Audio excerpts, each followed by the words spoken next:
In every family, each person is assigned a role. My older brother, Marcus, was the crown prince, the heir apparent to my father's real estate empire, his arrogance as impeccably tailored as his bespoke suits. My younger sister, Claire, was the princess, her life a curated masterpiece of domestic perfection with a handsome husband and two angelic, private-schooled children, and I, Eleanor, the middle child, the quiet one, was the court jester. I was the family archivist, the keeper of memories, the silent observer scribbling in notebooks, whom no one ever took seriously. They saw my passion for writing not as a profession, but as a quaint, harmless hobby, like knitting or collecting stamps. They had no idea that while the jester's job is to entertain the court, it's also to see everything, to listen to the whispers in the corridors, to witness the truth behind the curated smiles. And this jester, let me tell you, was taking meticulous notes. Have you ever been so thoroughly underestimated by the people who are supposed to know you best? A situation where they don't just doubt your ability, but they find the very idea of you holding any power to be a laugh-out-loud joke if you have. Then you know the unique, clarifying rage that such a moment can ignite. That laughter became my fuel. It became the ink in my pen. So hit that like button, because this is the story of how I turned my family's mockery into my masterpiece. My family, the illustrious Archer clan, didn't live a life, they curated an image. Our public persona was one of old money elegance, philanthropic grace, and unbreakable family unity. It was a beautiful, meticulously constructed lie. And my mother, Vivian, was its chief architect. Vivian's love was entirely conditional upon appearances. I learned this early. I remember being 12 and showing up to a family charity luncheon in a pair of perfectly clean but slightly scuffed sneakers. My mother didn't speak to me for the entire event. On the car ride home, the silence was glacial. Finally, she turned to me, her face a mask of cold disappointment. "Eleanor," she said, her voice a low, dangerous whisper, "your shoes were a disgrace. You did not just embarrass yourself today. You embarrassed me. You reflected poorly on this entire family. Do not ever let it happen again." It wasn't about my comfort or my happiness. It was about how my existence reflected on her brand. From that day on, I understood that in the Archer family, love was a performance review, and I was consistently failing to meet expectations. Marcus, of course, could do no wrong. He was the golden boy, the one who would carry the family name forward. His business acumen was celebrated, his ruthless ambition praised. He treated my writing with the same dismissive contempt he reserved for the waitstaff at expensive restaurants. When I got my first short story published in a small but respected literary journal, I made the mistake of sharing the news at a family dinner. Marcus had laughed, a loud, booming laugh that made me feel about 2 inches tall. "That's cute, Ellie," he'd said, using the cloying nickname he knew I hated. "A little story in a little magazine no one has ever heard of. Do they pay you for that? Or do you just get a lifetime supply of free coffee and existential angst?" And then there was Claire, the princess in the ivory tower. Her life was a Pinterest board come to life. Her marriage was perfect. Her children were perfect. Her home was perfect. She treated me with a kind of gentle, pitying condescension that was, in some ways, more infuriating than Marcus's open mockery. She saw my life single, no children, spending my days wrestling with words in my small apartment as a tragedy. "Oh, Ellie," she would sigh, looking at me with her big, sad eyes.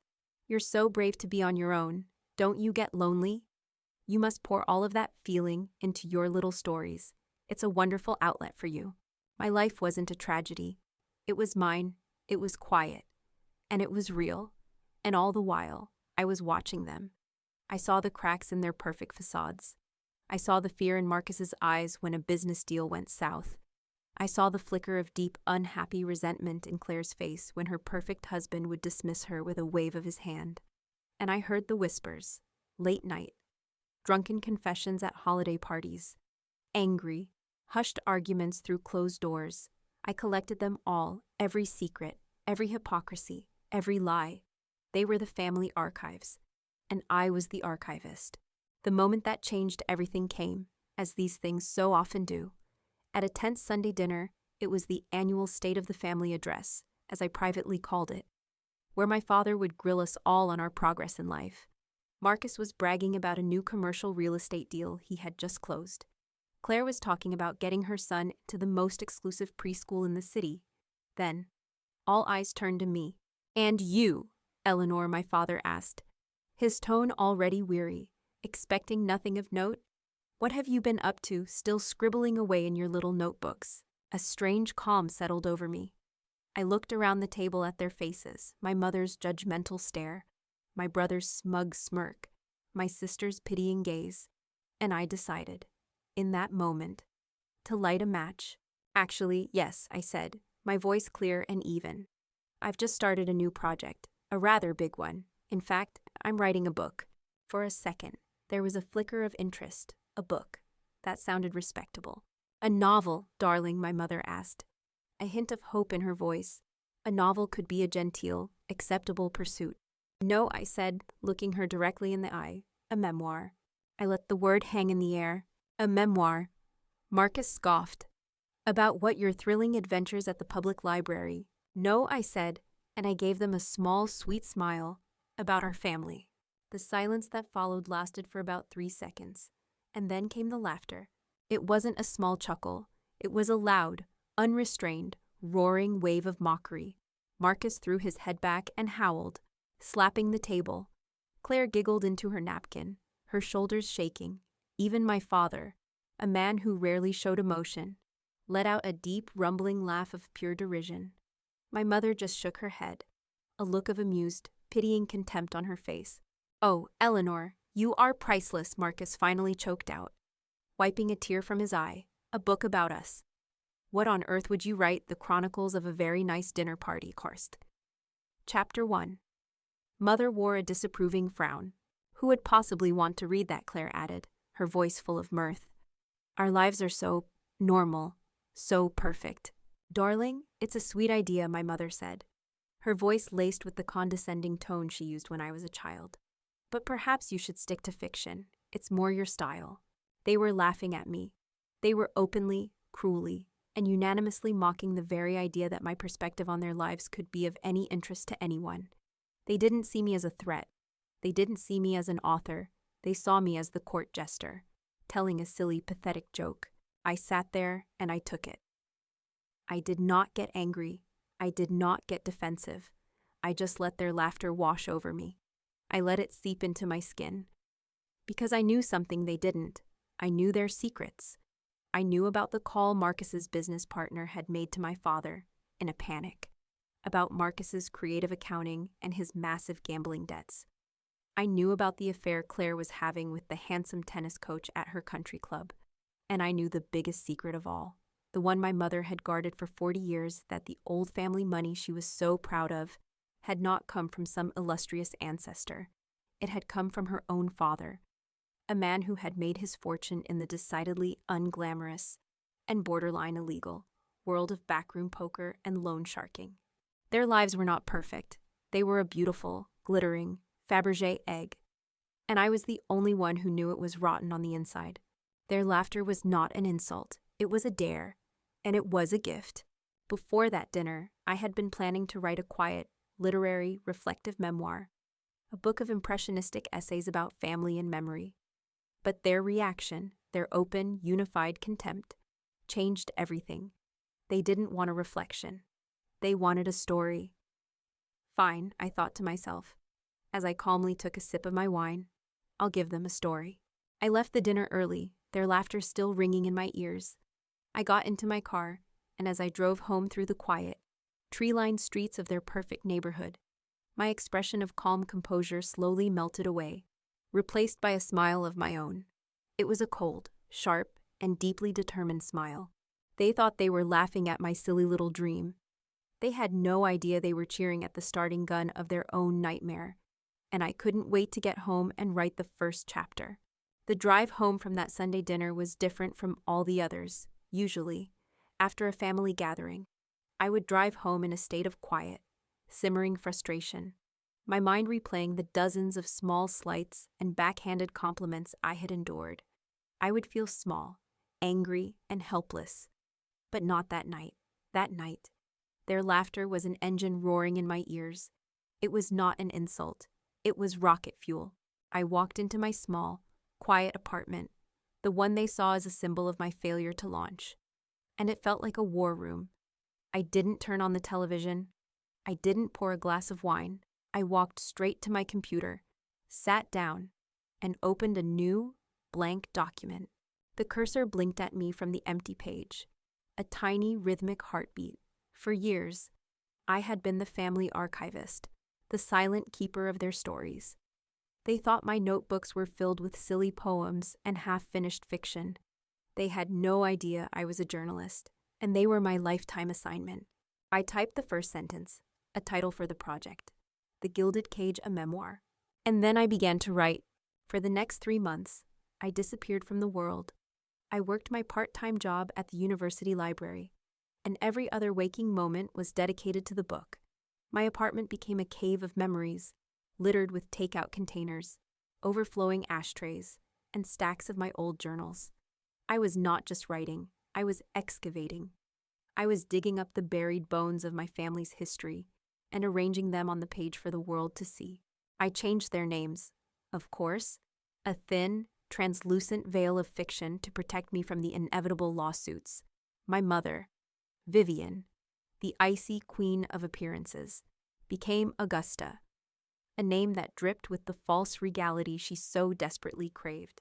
My brother, Marcus, the arrogant crown prince, became Julian, a classic, respectable name that was a perfect mask for his sordid reality. And my sister, Claire, the flawless princess of suburbia, became Seraphina, an angelic name for a fallen angel. They were my characters now. And I was their god. I controlled their narratives, their fates. It was the most intoxicating power I had ever known. I started with Marcus.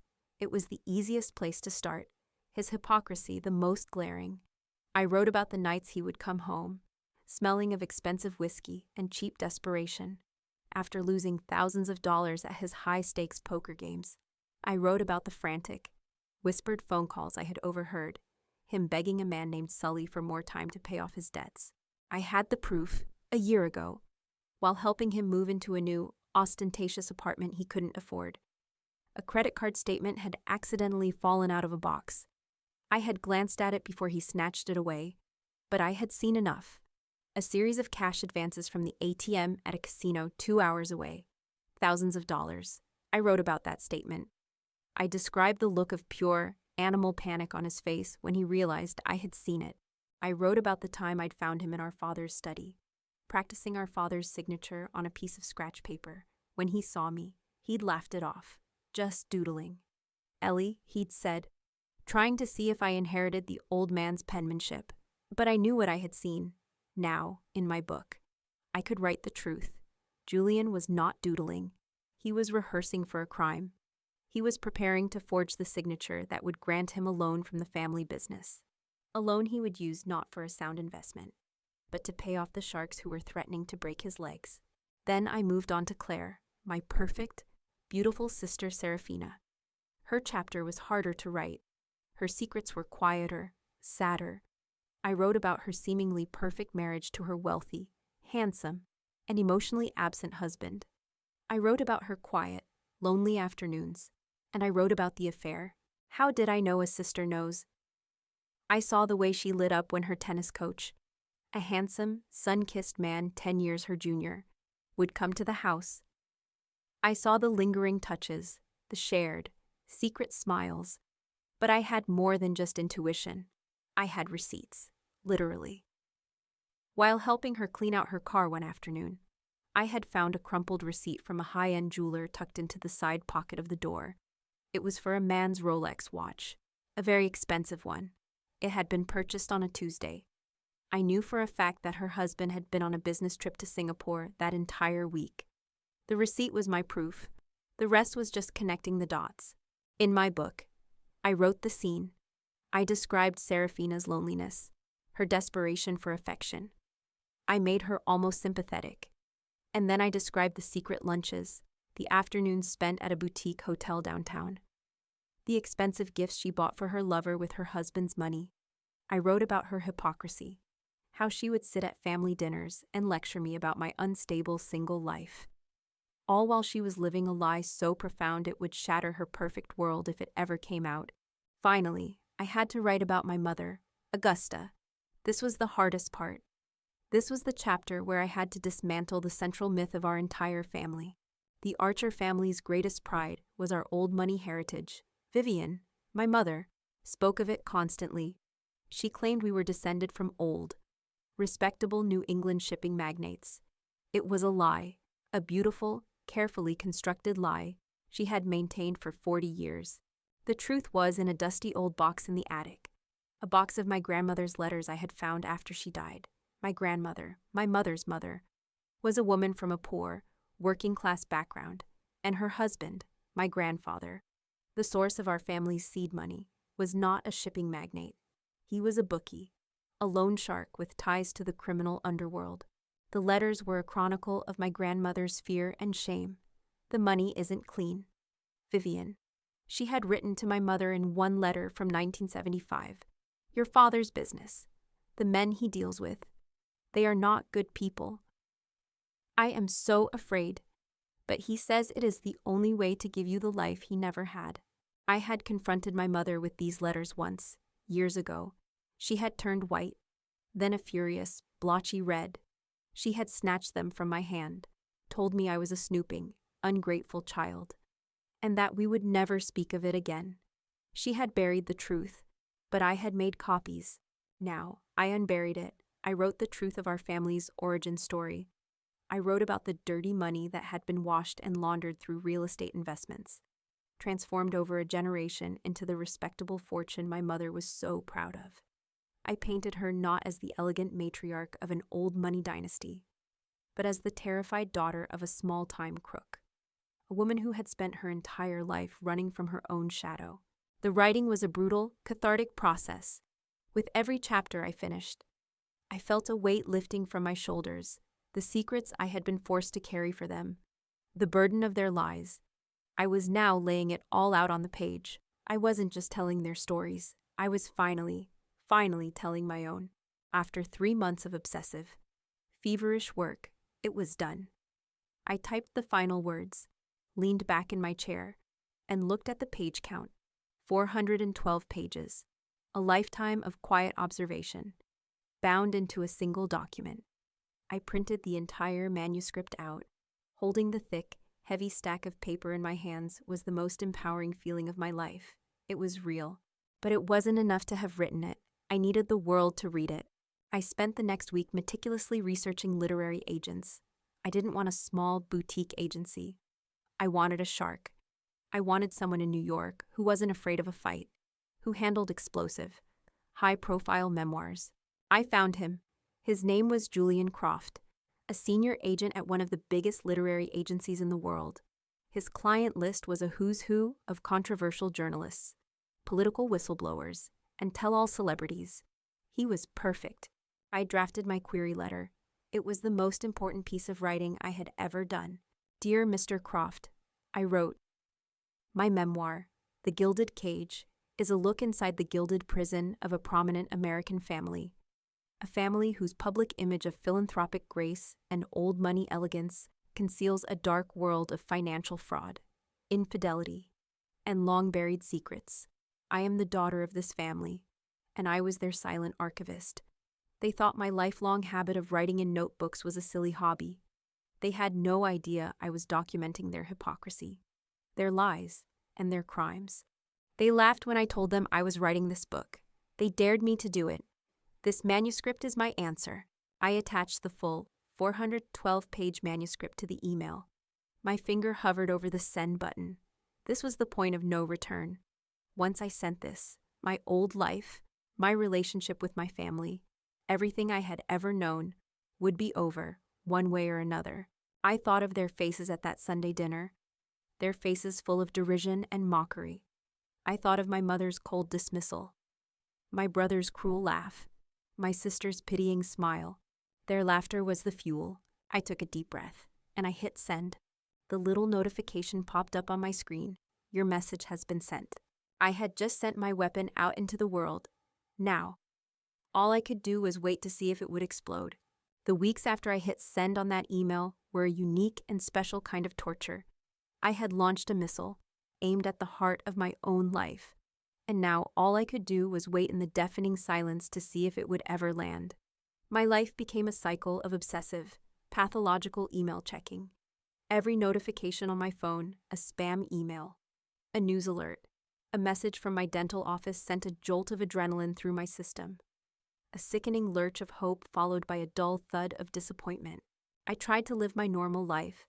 I went to my quiet, dusty job at the university library. I shelved books. I helped students with research. I drank lukewarm coffee in the break room, but my mind was a million miles away, lost in the slush pile of a literary agent's inbox in New York City.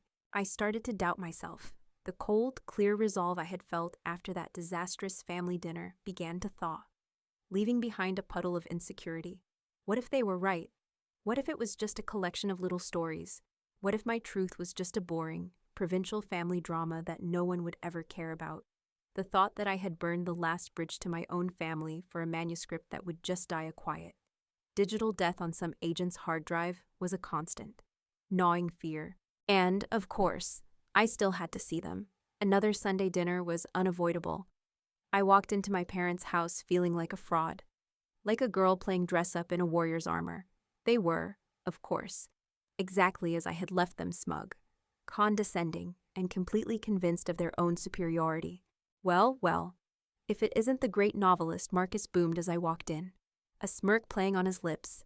How's the magnum opus coming along? Ellie finished chapter 2 yet? Or are you still stuck on the dedication page? It's going well, thank you, Marcus, I said, my voice quiet. You know, my friend from the book club, her daughter self-published a book of poetry, Claire chimed in, her voice full of her signature pity.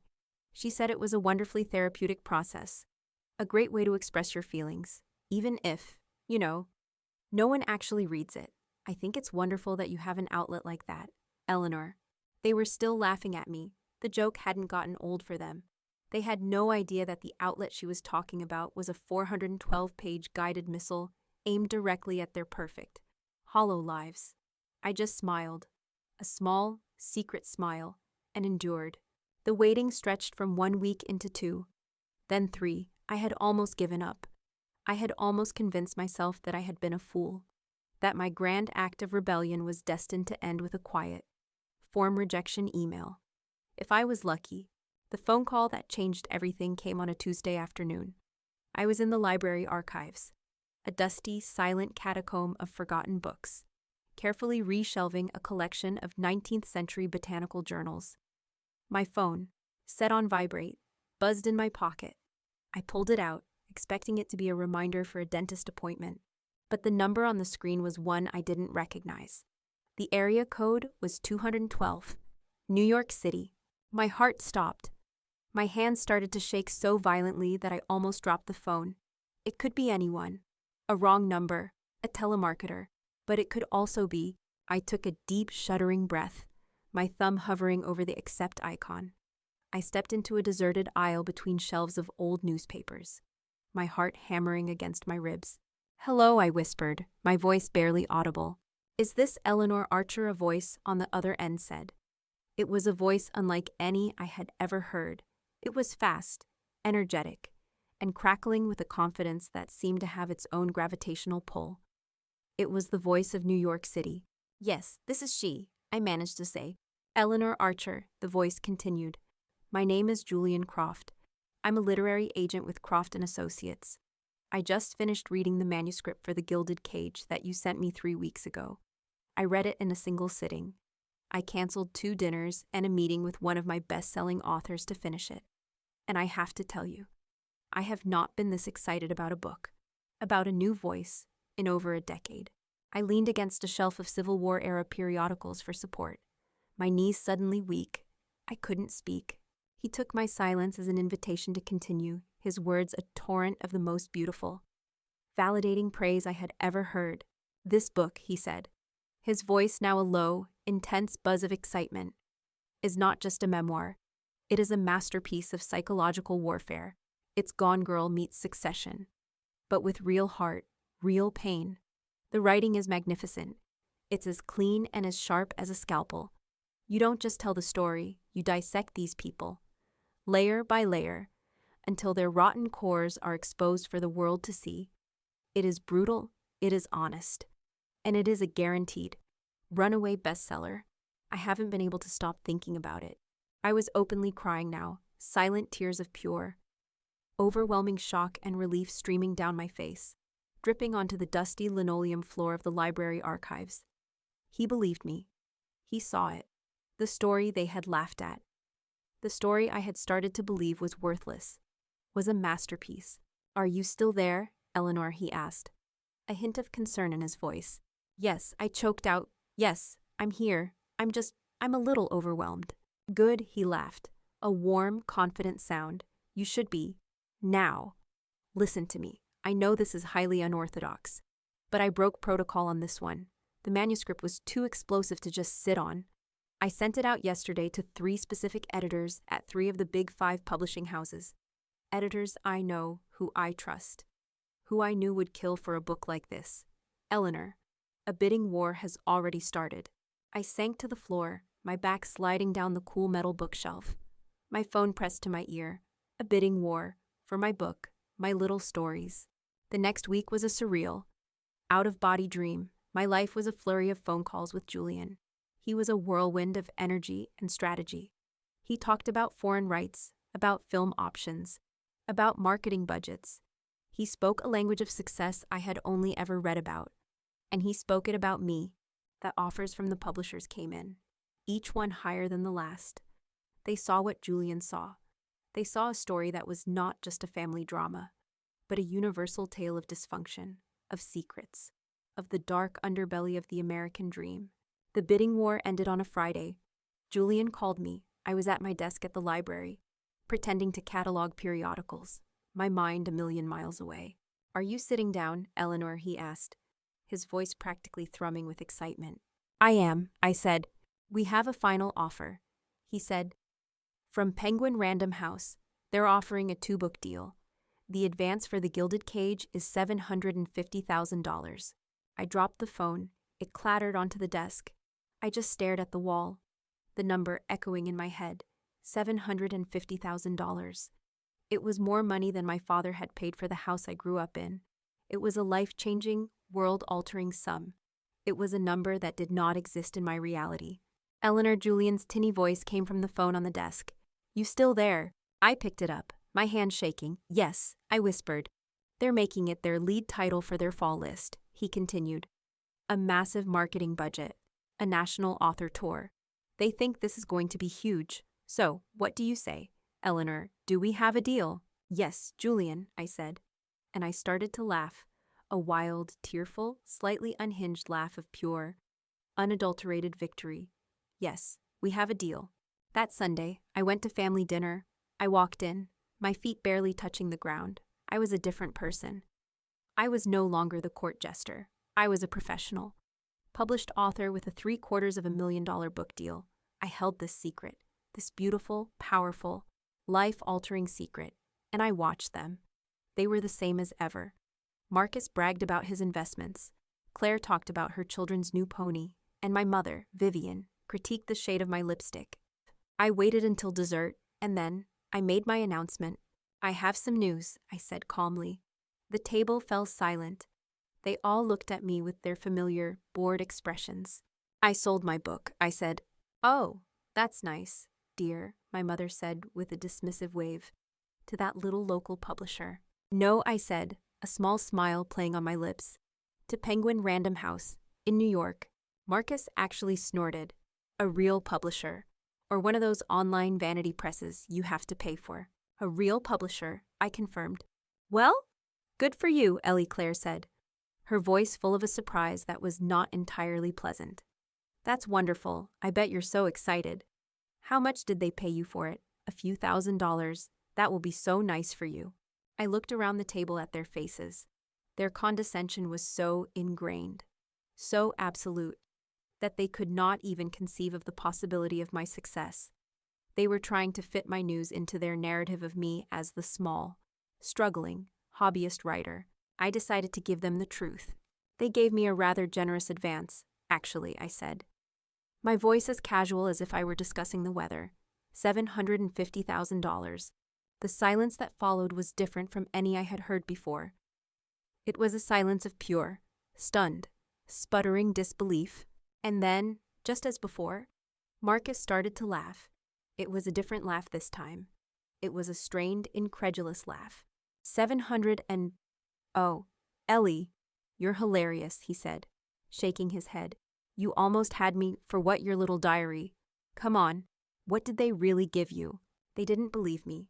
The number was so far outside their understanding of who I was, of what I was capable of, that their brains simply rejected it as a falsehood. They thought I was lying, exaggerating, making up a story to finally impress them. I just smiled. Believe what you want, I said. I left the dinner that night feeling a profound, liberating sense of peace. I didn't need their approval anymore. I didn't need their validation. Their disbelief was the final gift they gave me. It was the final, clarifying proof that we lived in two completely different realities, and that I would never, and would never want to, belong in theirs. My book was real, the deal was real, my new life was real, and they were about to find out just how real it all was. They didn't believe me. Fine. They were about to get a courtesy copy. The weeks following the book deal were a blur of dizzying, exhilarating new realities. I flew to New York for the first time not as a tourist, but as a valued author. I walked into the glittering glass tower that housed Penguin Random House, my heart a frantic drum against my ribs. I was no longer the quiet librarian from a sleepy university town. I was a woman with a 7-figure contract and a story to tell. My new life had a new cast of characters. There was my agent, Julian Croft, a man who moved with the fast-paced, caffeinated energy of the city itself. He saw my book not just as a story, but as a product, a brand, an event. Then there was my editor, a sharp, insightful woman named Sarah, who saw the literary heart beating beneath the scandalous surface of my memoir. The prose is magnificent, Eleanor, she'd said in our first meeting, her eyes alight with a genuine passion for the work. But we need to go deeper. The secrets are the hook, but the pain is the story. I want you to dig into every one of those wounds. Don't just tell us what they did. Tell us how it felt. So, for the next 2 months, I holed up in a small temporary apartment the publisher had rented for me in the West Village. And I bled onto the page. Encouraged by Sarah, I added a new layer of raw, emotional honesty to the manuscript. I wrote about the profound loneliness of being the odd one out in my own family. I wrote about the quiet, desperate yearning for my mother's approval, a validation that never came. I wrote about the deep, complicated love I still had for the idea of my family, a love that made their constant dismissal all the more painful. The book became stronger, better, and more dangerous. During this time, my family back home continued to live in their state of blissful, arrogant ignorance. They knew I had a book deal, but in their minds, it was a triviality. At our stilted weekly phone calls, my mother would ask, "How is your little project coming along?" Dear, as if I were building a ship in a bottle. Marcus would ask if I needed him to look over the contract for me. Assuming I had been swindled, they couldn't conceive of my success, so they simply chose to believe it wasn't real. Their disbelief was a constant, simmering fuel for my work. As we neared the end of the editing process, the manuscript of The Gilded Cage was a polished, 400-page weapon, and I knew it was time to formulate the final stage of my plan. It wasn't enough to publish the book and let them read it along with the rest of the world. That felt too passive. Their dismissal of me had been personal, intimate, and relentless. My rebuttal needed to be the same. I requested a meeting with Julian, Sarah, and a representative from the publisher's legal department, a formidable, no-nonsense woman named Ms. Albright. We gathered in a sleek conference room overlooking the Hudson River. I took a deep breath and began my pitch. As you all know, I started, my voice calm and professional. My memoir is a deeply personal account of my family's life. While I have changed the names and some identifying details, the events I describe are factual and accurate, and the people I'm writing about are powerful, wealthy, and I can assure you, highly litigious. Ms. Albright, The lawyer nodded slowly, her expression grim. We are well aware of the potential for a libel suit, Ms. Archer. Our team has been reviewing the manuscript for exactly that reason. I know, I said, and I appreciate that. But I believe a defensive legal strategy is not enough. I believe we need to go on the offense. Julian leaned forward, his eyes gleaming with interest. He loved drama. My family, I explained, currently believes this entire endeavor is a joke. They think I am a failed writer who has managed to trick some small, insignificant press into publishing her diary. They have absolutely no idea what is contained in these pages. My concern is that they will be completely blindsided upon publication. They will be humiliated publicly. And their immediate reaction will be to lash out. They will file an injunction to stop the publication. They will sue me, and they will sue this publishing house for everything we have. And even though our case is strong and the book is true, the ensuing legal battle would be costly, time-consuming, and it would cast a shadow over the book's release. So what are you proposing, Miss Albright asked. Her sharp eyes narrowed. I am proposing, I said, a proactive, strategic move, a preemptive strike, if you will. I want to send each of the 3 main characters in my book, my mother, my brother, and my sister, an advance reader copy of the manuscript. Now, Sarah, my editor, looked at me with concern. Eleanor, are you sure that could be incredibly painful for you? Pain is what this book is made of. Sarah, I said quietly, I'm not afraid of the pain. I am interested in controlling the outcome. I turned back to the lawyer. This does 2 things for us. First, it completely eliminates the element of surprise. It forces them to show their hand now, in private, not on the front page of the New York Times on my publication date. We get to see their reaction, gauge their legal strategy, and prepare our defense long before the book ever hits shelves. I paused, letting that sink in. And second, I continued, a cold smile touching my lips. It gives us a massive public relations advantage. Any legal action they take now, based on an unpublished, confidential manuscript they received as a courtesy, will not look like a legitimate libel claim. It will look like what it is, a desperate attempt by a powerful, wealthy family to suppress an unflattering story and silence a dissenting voice. If they sue, they make my story even bigger. They make me the brave, underdog truth teller. And they make themselves the villains. They become my marketing department. The room was silent. Julian was staring at me with a look of pure, unadulterated awe. Ms. Albright, the lawyer, was looking at me with a new respect. That, she said slowly, a small, impressed smile on her face, is a brilliant, if utterly terrifying, legal strategy, Miss Archer. It's a PR dream, Julian breathed, rubbing his hands together with glee. The book is already a bombshell. This turns it into a cultural event. Sarah still looked worried. And what about you, Eleanor? Are you prepared for the fallout? The phone calls, the threats? I looked at her. I've been dealing with their threats and their psychological warfare my entire life.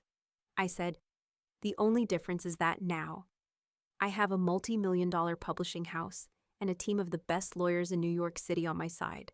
I think I'll be okay. The plan was approved. The next week, the production department created 3 special, one-off copies of the manuscript. They weren't cheap paperbacks. They were beautifully bound, high-quality proofs, the kind they send to major reviewers. On the simple, elegant white cover was the title, The Gilded Cage, and my name, and below it, in stark, red capital letters, were the words uncorrected proof, strictly confidential, not for distribution. They looked official, they looked serious, they looked like a subpoena. I asked for one more thing. I asked to write a short, personal note to be included with each copy. Ms. Albright reviewed the note to ensure it was legally neutral. It read, Dear Mother Marcus Clare, as my publisher, Penguin Random House, moves forward with the publication of my memoir.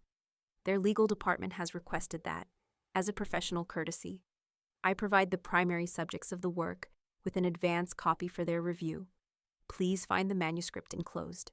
Sincerely, Eleanor. The beauty of the note was its cold, corporate politeness. It wasn't from a daughter or a sister. It was from an author, following professional protocol. It removed all emotion and replaced it with procedure. It framed the book not as a family betrayal, but as an impending, unstoppable business transaction. The day the packages were sent was a gray, overcast Tuesday. I went to the publisher's office myself to oversee it. I watched as a mailroom assistant placed each of the 3 bound manuscripts into a crisp, professional courier envelope. I watched as she typed out the 3 shipping labels, each one an address that was so familiar to me, a place that was supposed to have been a home. Vivian Archer, 12 Manor Lane. Marcus Archer, 450 Park Avenue. Claire Sterling, 23 Evergreen Terrace. 3 packages, 3 time bombs, all addressed to the people who thought my life's work was a joke. The courier, a man in a sharp uniform, came to collect them. He scanned the labels, put them in his bag, and walked out the door. They were in transit. I stood at the window of that high-rise office, looking down at the city below, the silence before the storm, the quiet before the screaming started. For my entire life, they had controlled the narrative, and I had been a silent, unheard character. But the story had changed. The jester had finally written the final act, and the manuscript was in the mail. I spent the entire day of the delivery in a state of suspended animation, on my laptop. I had the courier's tracking page open, a tab I refreshed every 15 minutes. I watched the 3 packages move through the digital world like guided missiles on a trajectory toward their targets. Out for delivery. My heart hammered. I turned my phone's ringer off, but I placed it face up on the coffee table in front of me. I knew it was going to be a long day. I was a soldier in a foxhole, waiting for the enemy bombardment to begin. The first notification of delivery came at 10:15 a.m. Package for Claire Sterling has been delivered and signed for my sister, the perfect princess.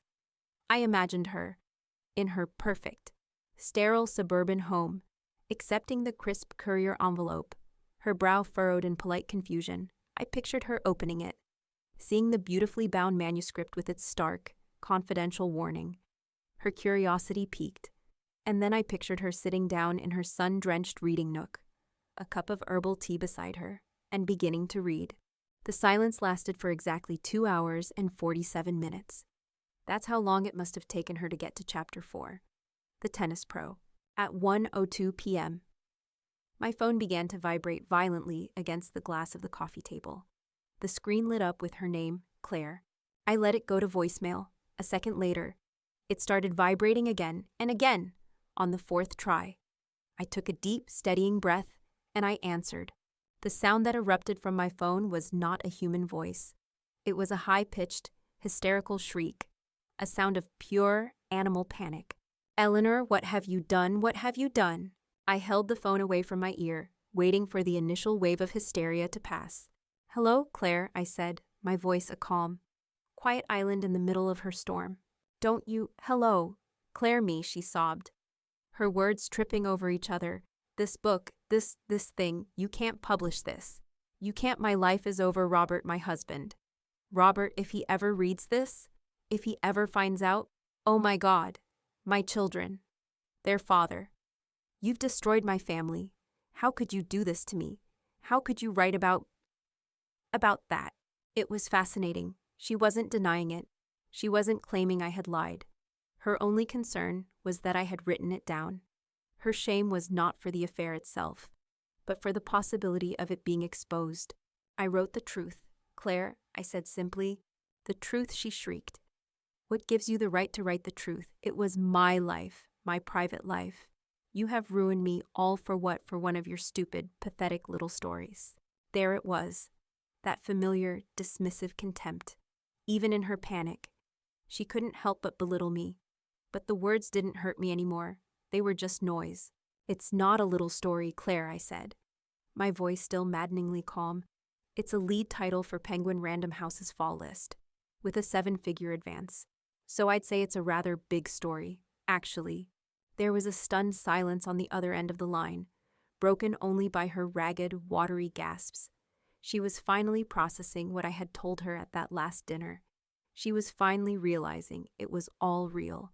"I'm going to stop you," she whispered, her voice now a low, venomous hiss. "I will get a lawyer.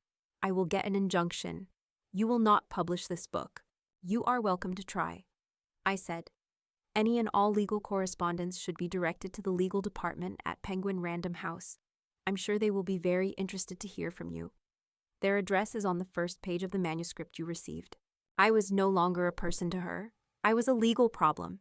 And I was handing her off to a team of people who ate people like her for breakfast. Now, if you'll excuse me, I said, I have work to do. And I hung up on my sister's sputtering, hysterical sobs. 1 down, 2 to go. The second delivery notification came at 2:30 p.m. Package for Marcus Archer has been delivered and signed for the Crown Prince. His reaction, I knew, would be different, not hysterics, rage.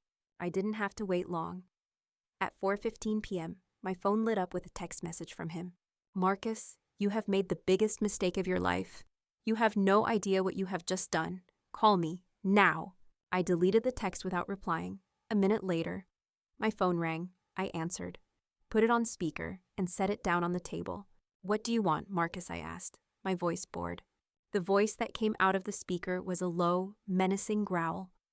The voice he used when a business deal was going south. The voice I had heard him use with his bookie. You think you're so damn clever, don't you? Ellie, he seethed.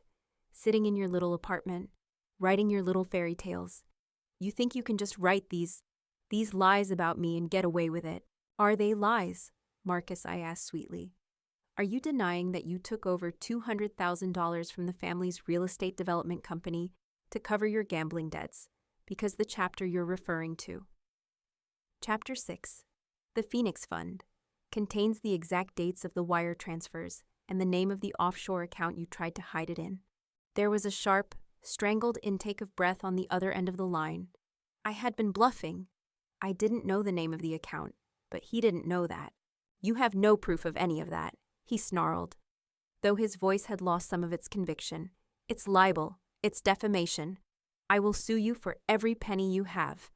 And then for the pennies you think you're going to get from this pathetic book. I will ruin you. Eleanor, I will drag your name through the mud until you are unemployable, unpublishable, and untouchable. That sounds stressful, I said with a yawn, and expensive. Libel lawsuits are very costly, especially when the defendant, that would be me, has a multi-million-dollar legal team provided by one of the largest publishing houses in the world. And the thing about libel, Marcus, is that truth is an absolute defense, and I have the truth on my side. Do you? He was sputtering now, a string of incoherent, furious curses. Tell me, Marcus, I continued, my voice a silken, cruel whisper. How is your father-in-law going to feel when he reads that his son-in-law, a man he made a partner in his firm, is not just a bad businessman, but a common embezzler and a gambling addict?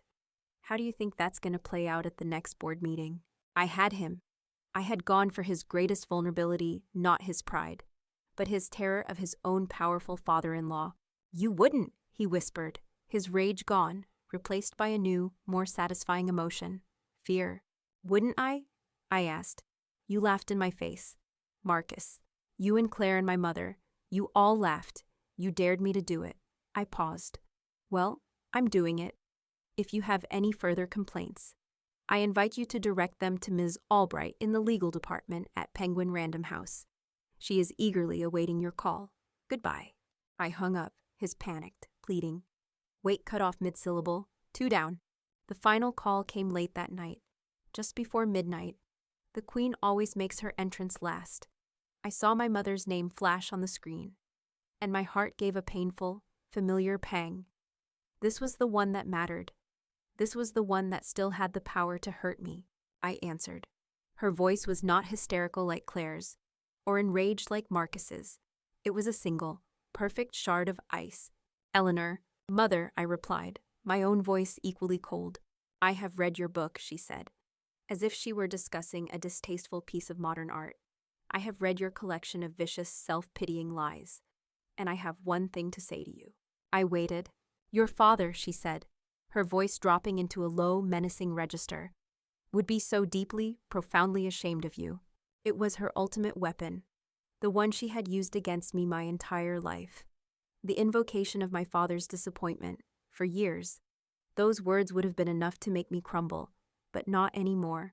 No, Mother, I said, and my voice was steady, my resolve absolute. My father would be ashamed of you. He would be ashamed of the lifetime of lies you have built this family on. He would be ashamed of the secrets you kept, the cruelty you dispensed, all to maintain your perfect, fragile image. How dare you, she hissed. The things you wrote about your grandfather, you have dishonored our family. You have dragged our name through the mud for a paycheck. Our name, I let out a short, sharp laugh. Our name was built on the dirty money of a loan shark, a man you were so ashamed of you had to invent a fictional shipping magnate to replace him. I didn't drag our name through the mud.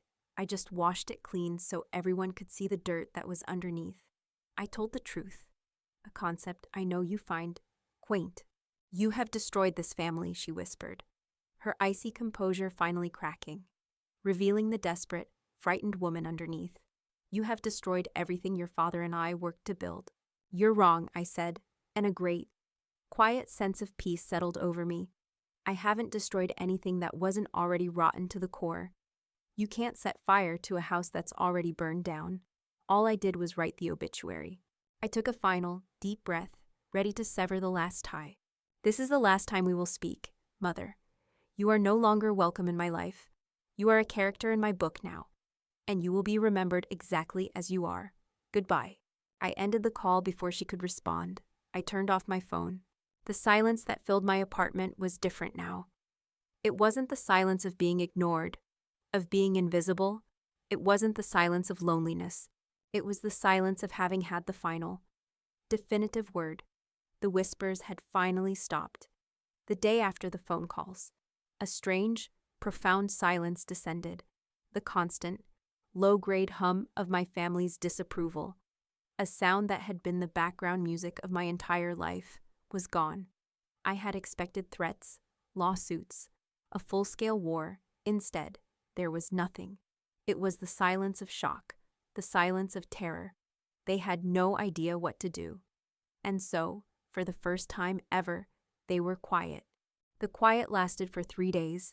Then, on the 4th day, I received a summons. It was an email from my mother. Subject: urgent family meeting. Body be at the house tomorrow at noon. We are all going to be there.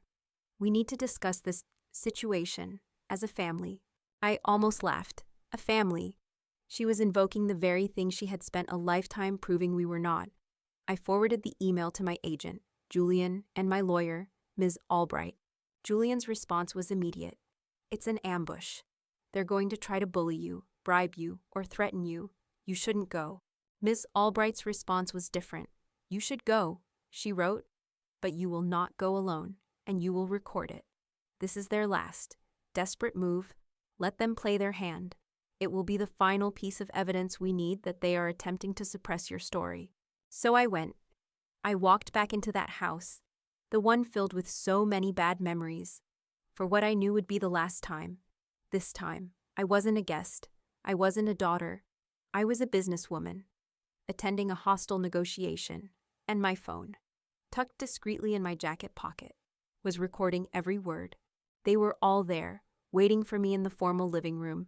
My mother, Vivian, my brother, Marcus, and my sister, Claire.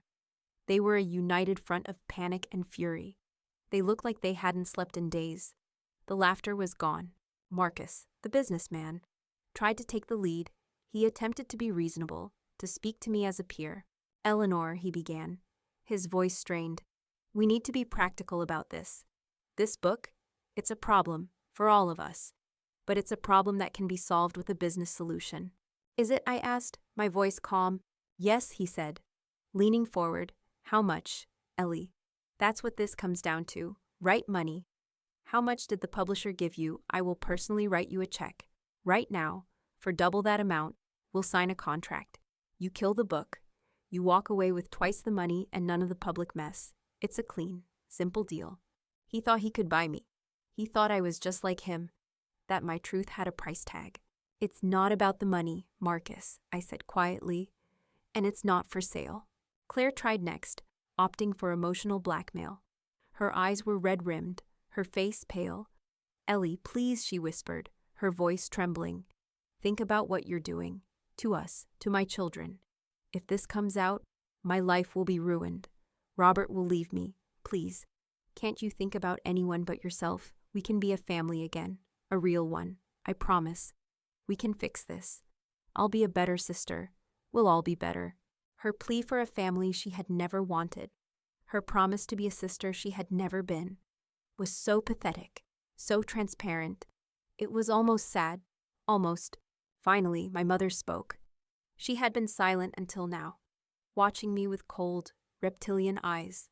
"Eleanor," she said, her voice like ice, "let's be clear, if you publish this book, you are no longer my daughter. You will be dead to me. Do you understand that you will have no mother, no brother, no sister? You will be utterly alone. You will be destroying your father's memory, and you will be dragging the Archer name, the name he worked so hard to make respectable, through the filth. Is that what you want? Is that the legacy you want to have? To be the girl who destroyed her own family for a story?" This was her final, most powerful weapon, the threat of total exile, the weight of my father's memory. The old me would have crumbled. The old me would have done anything to avoid that outcome.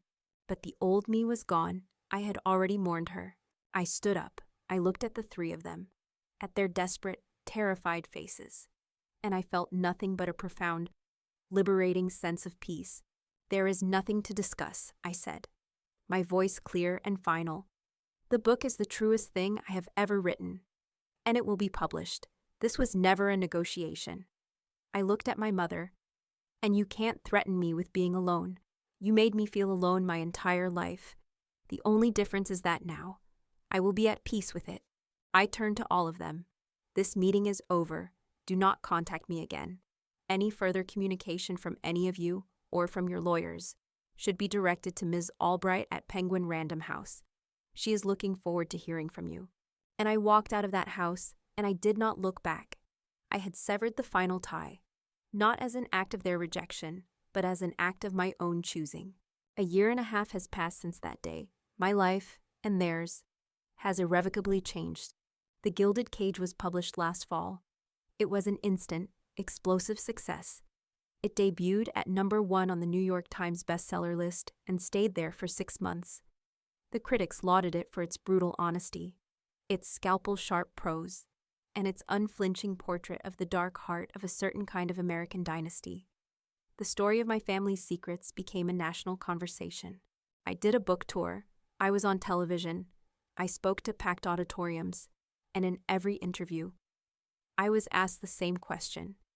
Is it true? Who is the Archer family? And in every interview, I gave the same calm, lawyer-approved answer. The book is a memoir that deals with emotional truth. I changed the names and identifying details to protect the privacy of the people involved. The story is about the universal themes of family, secrecy, and finding your own voice. I never confirmed it was them. I never had to.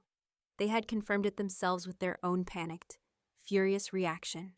The fallout for them was quiet, but catastrophic, as my father would have said. Their stock took a nosedive. The book was so specific in its details, the real estate deals, the social events, the charitable foundations that everyone in their small, elite world knew exactly who the fictional characters of Augusta, Julian, and Serafina really were. Marcus's father-in-law, a man who prized his own reputation above all else, read the book, and then he launched a private, internal audit of his firm's finances. He discovered the embezzlement. Just as I had written, Marcus was quietly and brutally fired, and his marriage is, from what I hear, in tatters. Claire's husband also read the book, and the story of Serafina and her handsome tennis coach apparently prompted him to do some investigating of his own. Their perfect, Instagram-worthy marriage imploded in a messy, very public divorce. And my mother, Vivian, the queen of society, became a social pariah. Her friends, the ones who had laughed at her jokes at my expense, now looked at her with new, suspicious eyes. They saw her not as a powerful matriarch, but as the daughter of a criminal and the purveyor of a lifetime of lies. Her phone stopped ringing. The invitations stopped coming. She was trapped in her massive, perfect house, a prisoner in the very gilded cage she had so carefully constructed. As for me, I am the author of my own life now, literally. The success of the book has given me a financial independence I had never dreamed of. But more importantly, it has given me a voice, a platform. I am working on my second book now, a novel this time. I live in a small, quiet town in New England, a place that values books and seasons and authenticity. My home is a restored farmhouse with a big, messy garden and a quiet, sun-filled writing studio. It is a life of my own making. I don't speak to my family. The silence is a peaceful, welcome thing. Sometimes, I feel a pang of sadness for the family I wish I'd had, but I have no regrets. They tried to write my story for me, to cast me as a minor, insignificant character. They tried to write me out of my own family, so I wrote them into a bestseller. And in doing so, I finally wrote myself free. Thank you for listening. Everyone has a story to tell, and you are the only person who holds the pen. Don't ever let anyone else write your narrative for you. Your truth has power. Hit that subscribe button if you believe in the power of telling your own story. And remember, your life is your manuscript. Make it a story worth reading.